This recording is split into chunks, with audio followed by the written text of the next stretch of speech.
Significantly, the two aspects of this whole process turned out to be setbacks and sound.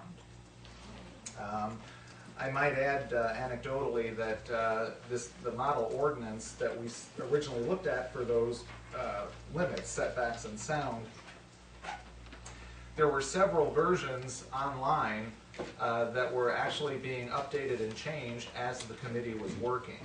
One of the notable changes was they rephrased the term noise and replaced that with the term sound.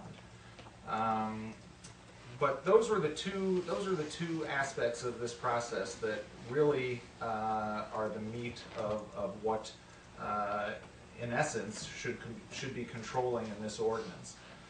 Because if you control you as the commission and the board, if you control the setbacks and the sound levels appropriately, there should be no issue with ultimate construction of these turbines, at least with respect to the health and safety boundaries that we had to live by.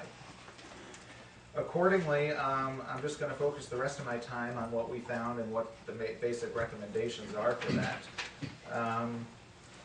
While the model ordinance actually made the, quote, assumption that a 1,000-foot setback would be appropriate, we found that the majority of the scientific and medical documentation recommended an absolute minimum of a half a mile from a residence and 1,000 feet from a property line. I should hasten, though, to add that the majority of the information that we collected, which is, again, available to anybody that wants it, suggested even longer or greater amounts, averaging at least a mile to a mile and a half. But the absolute minimum was a half a mile.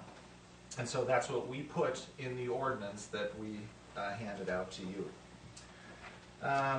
The scientific and medical information that we used came from, notably, audiologists, physicists, acoustical engineers, doctors, and perhaps most importantly, residents.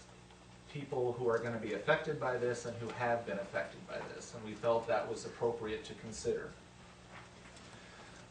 We did find it was interesting on that note about residents, Lisa Daniels from a group called Windustry, normally associated with pro-wind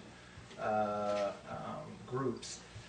She's been quoted as saying, quote, "We have no standards. We need to listen to people who live near these things," end quote. And so we thought that if the industry if the industry itself is saying that, we should include residents as well.